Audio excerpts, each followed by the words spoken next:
வந்து போனா நான் சீர்காழில வந்திருக்கேன்.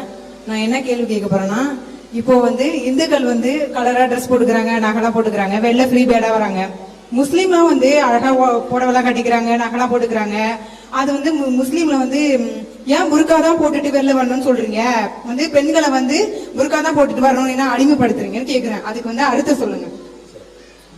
அதாவது முஸ்லீம் பெண்கள் வந்து மற்ற பெண்கள்லாம் நகை நட்டுலாம் போட்டுக்கிட்டு நாங்க ஒரு அலங்காரமா வந்து உட்கார முடிகிறது.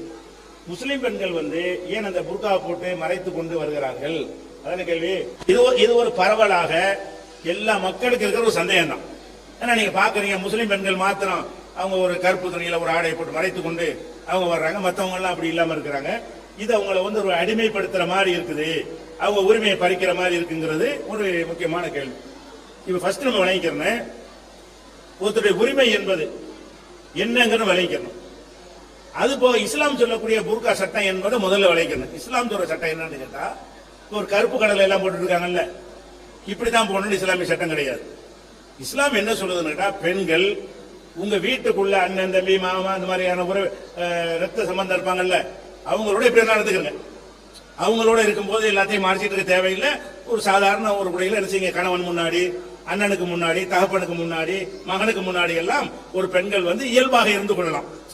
அவங்க அல்லாத மற்றவங்க மத்தியில வரும் பொழுது உங்களுடைய முகம் வெளியே தெரிகிற வகையில, கை தெரிகிற வகையில, மற்றதெல்லாம் மறைக்கிற வகையில் நீங்க வெளியில நடமாடுங்க. இவ்வளவுதான் சட்டம். கருப்பு கலர் வெள்ளை கலர்லாம் மேற்று கிடையாது. எந்த ஒரு ஆடையை வைத்துக் கொண்டு வேண்டாலும் இப்படி மறைத்துக் கொள்ளலாம். அவங்களுக்கு சட்டம் என்னன்னு கேட்டா, உங்களுடைய முகம் வெளியே தெரிகிற மாதிரி. முகத்தை மறைக்கிறாங்க இஸ்லாத்துல இல்ல, அது தப்பு. முகத்தை மறைத்துக் கொண்டு சில பேர் போறாங்கல்ல, அது எங்க மார்க்கத்துல தடுக்கப்பட்டது. நபிகள் காலத்துல அப்படி கிடையாது. ஒருத்தங்க போறாங்கன்னா யாருன்னு தெரியணும், இல்லாட்டி தப்பு தண்டா ரொம்ப நடக்கும். ஒரு ஆம்பளை கூட போட்டு போய் களவாண்டு போயிருவான், பொம்பளை மாதிரி போட்டு போய் திருடிட்டு போயிருவான். அதெல்லாம் பெரிய விபரீதத்தை உண்டாக்கணும். அதனால முகத்தை மறைத்தல் என்பது விளங்காதவர்கள் செய்யற ஒரு விஷயம். ஆனால் முகம், கை இது வந்து வெளியே தெரிகிற மாதிரி அவங்க என்ன செய்யலாம், நடமாடலாம், பொது வாழ்க்கைக்கு வரலாம், கடைக்கு போகலாம், சபைகளுக்கு வரலாம். அது எங்க மார்க்கத்தில் உள்ள சட்டம். அது மஞ்சள் கலரா இருக்கலாம், வெள்ளை கலரா இருக்கலாம். புர்கா என்று இல்லாம ஒரு சுடிதாரையே லூசான முறையில போட்டுக் கொண்டார்களே, ஆனால் அதுவும் புர்கா தான். சுடிதாரை அழகா லூசான முறையில ரொம்ப டைட்டா போய் இறுக்கமா அணிந்து அவங்களுடைய அந்த கனபரிமாணம் தெரிகிற வகையில் இருந்தா அது கூடாது. தவிர மற்றபடி எந்த ஒரு ஆடையை வைத்து வேண்டுமானாலும் அவங்க மறைத்துக் கொள்ளலாம். குறிப்பிட்ட ஒரு டிசைன், குறிப்பிட்ட ஒரு மாடல் என்பது கிடையாது. ஆம்பளைங்க இருக்கிறீங்க, பலவிதமான ட்ரெஸ் போட்டிருக்கீங்கல்ல, ஒருத்தர் டிஷர்ட் போட்டிருக்காரு, ஒருத்தர் ஃபுல் ஹேண்ட் போட்டிருக்காரு, ஒருத்தர் கைலி கொடுத்திருக்காரு, ஒரு வேஷ்டி போட்டிருக்காரு. இப்படிதான் மேட்ரு என்ன மறைக்கிறது தான் மேட்ரு. எந்த வகையான ஆடை. அதே மாதிரி தான் பெண்களுக்கு இஸ்லாம் என்ன சொல்லுதுன்னு கேட்டா, நீங்க என்ன வேண்டாலும் போடுங்க, முகம் கையை தவிர மற்றதை வந்து அந்நிய ஆடவர்கள், அந்நிய ஆடவர்கள்னா இந்த உறவு இல்லாத, எந்த உறவு, அண்ணன் தம்பி, தகப்பன் மகன், அந்த மாதிரி உறவு இல்லாத மக்கள் மத்தியில நீங்க வந்து இந்த மாதிரி நடமாடுங்கள் என்று இஸ்லாம் சொல்லுகிறது. இது நல்லதா கெட்டதா பார்க்கணும். இதான் பார்க்கணும். எப்படி இதை பார்க்கறதுன்னு கேட்டா, ஆண்கள் பெண்கள் எடுத்துக்கொண்டீர்களேயானால் ஆண்களுடைய ரசனைன்னு ஒரு ரசனை இருக்குது, பெண்களுக்குன்னு ஒரு ரசனை இருக்குது. இப்ப ஆண்கள் வந்து எதையெல்லாம் ஒரு மாதிரியாக வக்கரமா பார்ப்பார்களோ அதுகளெல்லாம் மறைப்பதுதான் அந்த பெண்களுக்கு சரியான கண்ணியமா இருக்கும். இப்ப ஆண்கள் வந்து அந்த பார்வை எப்படி இருக்கு நீங்களே சொல்லுங்க. ஆண்கள் பெண்கள் ஆண்களை நீங்க அந்த மாதிரி பார்க்க மாட்டீங்க. ஆனா ஆம்பளை பொம்பளை ஒரு மாதிரியா பார்ப்போம். எப்படி எல்லாம் பார்ப்போம், ஒரு சேலை உடுத்திட்டு போறாங்கன்னு வைங்களேன், போகும்போது எப்படி போய் சேலையை சரி செய்வாங்க பெண்கள். என்னன்னு பாத்தீங்கன்னா, ஒரு ஆம்பளை அந்த சைட்ல பார்ப்போம்.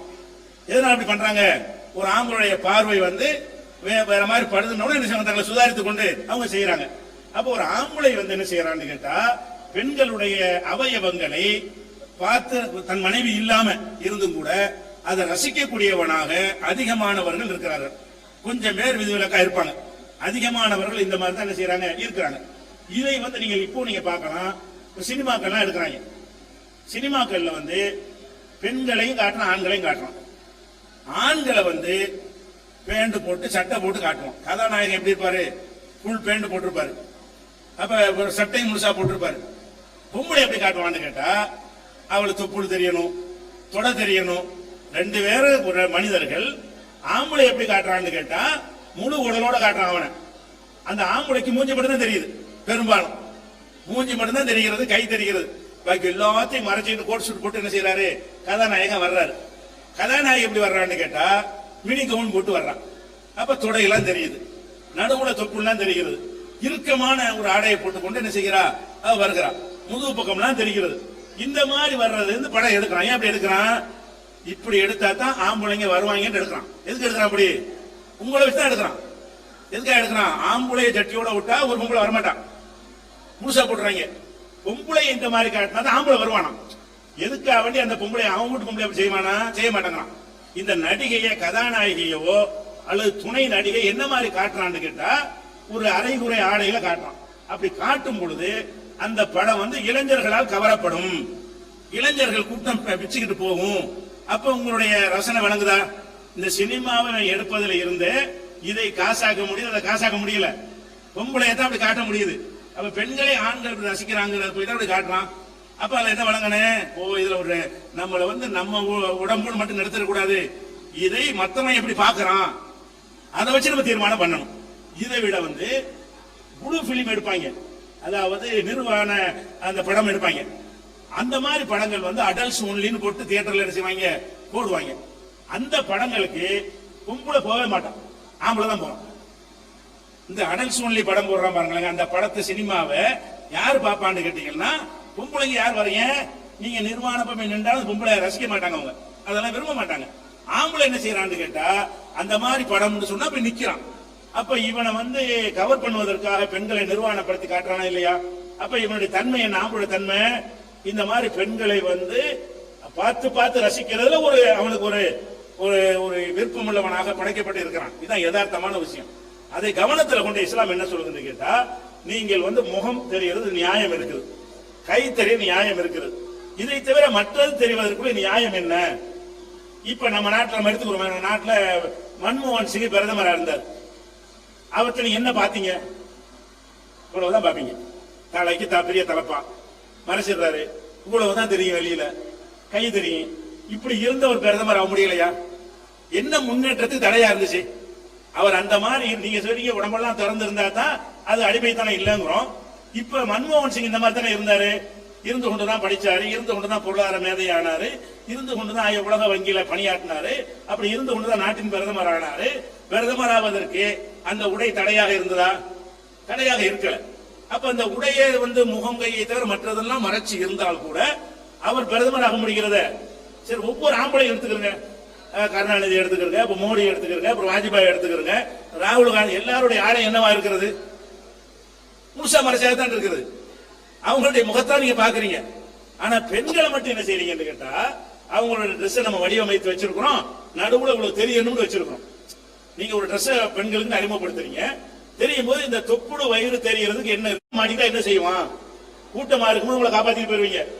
தனியா இந்த மாதிரி எடுத்து மாட்டிக்கிட்டீங்கன்னு சொன்னா அவன் என்ன வேணாலும் செய்வான். அப்ப நம்முடைய ஆடைகள் உங்களுக்கு ஒரு பாக்கியமா கடவுள் கொடுத்திருக்காரு. என்னது?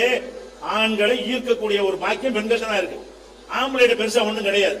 அப்ப ஆண்கள் பெண்களை ஈர்க்கப்படும் பொழுது பெண்கள் என்ன செய்யணும்? நம்முடைய உடலை வந்து ஒரு மாதிரியாக மற்றவர் ரசித்து அதன் மூலமாக அவங்களுடைய மனம் கிட்டக்கூடாது என்று சுய கட்டுப்பாடு இருக்கணுமா இல்லையா? ஒரு சட்டை போடுறோம்னு சொன்னாங்க, சட்டைக்கு ஜன்னல். ஆம்பளை சட்டை யாருக்கா ஜன்னல் வச்சிருக்கீங்களா? இல்ல. பொம்பளையுடைய சட்டைக்கு என்ன செய்யறாங்க? சட்டைன்னு பேர், சட்டையே இவ்வளவுதான் இருக்குது, 4 வேற கடை தான் இருக்குது முதுகுல, அதுக்கு ஒரு ஜன்னல். இது என்னத்துக்கு? இந்த முதுகு வந்து வெளியே தெரிய வேண்டிய அவசியம் என்ன? அது தெரிந்தா தான் முன்னேற முடியுமா? இப்ப தெரியாத ஆம்பளை எல்லாம் அடிமையாவா நீங்க இருக்கிறீங்க? நீங்க உங்களுக்கு முதுகு தெரியல, உங்களுக்கு தொப்புள் தெரியல, உங்களை அடிமைப்படுத்தி விட்டான்னு சொல்ல முடியுமா? அடிமைப்படுத்தல, முகம் தான் தெரியுது. இருக்கிற 50 பேருக்கு முகம் தான் தெரியுது. எனக்கு முகம் தான் தெரியுது, என் முகத்தான் நீங்க பாக்குறீங்க, என் கையை தான் பாக்குறீங்க. இதனால நான் அடிமையா? என்னை அடிமைப்படுத்த நான் சொல்ல முடியும்? அடிமைப்படுத்தல் என்ற அந்த வார்த்தை வந்து மற்றவங்க வித்தியாசமா இருக்கிறதா அப்படிங்க சொல்றீங்களே தவிர, இதுல அடிமைப்படுத்தல் என்ன இருக்கிறது? அவங்க யாருன்னு தெரிகிறது, வர்றாங்க, முகம் தெரியுது, கை தெரியுது, மற்றது தெரிய வேண்டிய தேவை என்ன? என்னத்துக்கு அவசியம்? அவங்களுடைய மற்ற உறுப்புகள் வந்து ஆண்களுடைய பார்வையில் பட வேண்டிய அவசியம் என்ன இருக்கிறது? ஜெயலலிதா அவர்கள் இந்த நாட்டில் முதலமைச்சராக இருந்தாங்க. முதலமைச்சராக இருக்கிறதுக்கு முன்னாடி அவங்க தொப்புடு தொடையெல்லாம் தெரியற மாதிரி சினிமாவில் நடிச்சாங்க. அப்ப முன்னேறி முதல்வர் ஆக முடியல, போறாங்க. நாங்க இருக்கிற இந்த ட்ரெஸ் ஒரே விளையாட்டு, ஆம்பளைக்கு முட்டுக்கால் வரைக்கும் டவுசரு, பொம்பளைக்கு அதை போட்டா என்ன? அவனுக்கு முட்டுக்கால் வரைக்கும் போட்டு ஆட முடியும் என்றால் பொம்பளைக்கு ஆட முடியும்ல? அந்த பொம்பளை எப்படி காட்டுறான் நீங்க விளையாட்டுல பாருங்க. பொம்பளை காட்டு என்ன செய்யறான்னு கேட்டா, இந்த நிறைய பார்வையாளர்கள் ஈர்க்கணுமாக இருந்தால் இப்படி எல்லாம் தெரியணும், தொட தெரியணும், அப்படி குதிக்கணும், குதிக்கும் போது குலுங்கணும், அது உள்ளாடைகள் தெரியணும், இப்படிங்கிற அடிப்படையில் செஞ்சு இருக்கிறானா இல்லையா? ஒரு விளையாட்டு தானே போது. நீங்கள் சாதாரண பேச நினைச்சிட்டு இருக்கிறீங்க, உங்களுடைய ஆடைகள்ல கொஞ்சம் விபரீதமாக இருக்குமையானால் இந்த ஆண்கள் உங்களை முகத்தை நோக்கி பேச மாட்டான், தெரிஞ்சுக்கிறீங்க. அவன் பேசும்பொழுது என்ன செய்ய, அவனுடைய பார்வைகள்லாம் உங்களுடைய பல பகுதிகளுக்கு அவன் வந்து அலமோதும். இப்படி நம்ம நடக்கிறத பாக்குறோம். அப்ப நம்ம என்ன விளங்கணும்னு கேட்டா, பெண்கள் வந்து இந்த ஆடையை கூட மறைப்பதை ஏன் அடிமைத்தனம் நினைக்கிறீங்க? இதனாலதான் அந்த கற்பழிக்கிறது இந்த மாதிரிலாம் நடக்கிறது. தனியா போகும்போது செஞ்சுட்டு போயிடறானா இல்லையா? தனியா போகும் பொழுது சும்மா எல்லாத்தையுமே அந்த காம வெறி இருக்கு. சந்தர்ப்பங்கள் வரும்போது தான் காட்டுவான். சபையில காட்ட முடியாதுல்ல. நான் மட்டும் போறேன், ஒருத்தி மட்டும் வர்றா, சுத்தி பாக்குறான், ஒண்ணும் இல்ல. அவ ஒரு சாதாரணமான உடையில இருந்தா நான் கடந்து போயிருவேன். அவ இருக்கிற மாதிரி உடையில வந்தா ஒரு செகண்ட்ல என்னுடைய மூளை வேற மாதிரி வேலை செய்யும். இது நல்ல ஒரு சந்தர்ப்பம் விடக்கூடாதுன்னு சொல்லிட்டு அப்ப அவளை வந்து பாலியல் பலாத்காரம் பண்ணி போறான். பண்ணிவிட்டு என்ன செய்யறான், இவளை உசுரோட விட்டோம்னு சொன்னா கம்ப்ளைண்ட் பண்ணிடுவா, அவன் தண்டிக்கப்பட்டுருவோம். காலி பண்ணிட்டா பேச ஆள் இருக்காது. ஏன் கற்பழிக்கப்பட்டவனா கொலை செய்யப்படுற காரணம் என்ன? கற்பழித்து விட்டு கொலை செய்யறான என்ன காரணம்? கற்பழிச்ச பிறகு அவனுக்கு என்ன யோசனை வரும்னு கேட்டா, இவன் நம்மளை பாட்டி கொடுத்துருவா, ஆளையே காலி பண்ணி விட்டா நான் தான் செஞ்சேன்னு இப்படி சொல்லுவா, என்ன சாட்சி இருக்கும், இப்படி கொலை பண்ணிட்டு போயிடலாம். அப்ப நம்முடைய உடை என்ன விளைவை ஏற்படுத்த நம்ம சிந்திக்கணும். உங்க உடையினால ஒரு விளைவு ஏற்படலையே அப்படின்னாலும் போட்டுக்கோங்க. உங்களுடைய உடையினால் உங்களுடைய கற்புக்கு பாதிப்பு ஏற்படும் வகையில் இருந்தால், உங்களுடைய உயிருக்கு ஆபத்து ஏற்படும் வகையில் அது கொண்டை விட்டு வரும் என்று இருந்தால், அப்ப நம்ம என்ன செய்யணும் என்றால் கற்பையும் உயிரையும் காப்பாற்றிக் கொள்ளணுமா இல்லையா? ஒரு ஆம்பளைக்கு அப்படி ஏற்படாது. ஏற்படாம இருந்தும் நம்ம ஒழுங்கான ஆடைகள் அணிகிறோம். ஆண்கள் வந்து முழுமையான ஆடைகள் அணிகிறார்கள். அதனால வந்து இது இஸ்லாம் மேற்றாக நீங்கள் கருதாம, பொதுவாக பெண்கள் என்ன செய்யணும்னு கேட்டா, நான் ஏன் அம்புட்டு பேருக்கு தீனி போடணும், அவ்வளவு பேர் கண்ணுக்கு நான் என்ன விருந்தாவணும், அப்படி ஆக மாட்டேன்.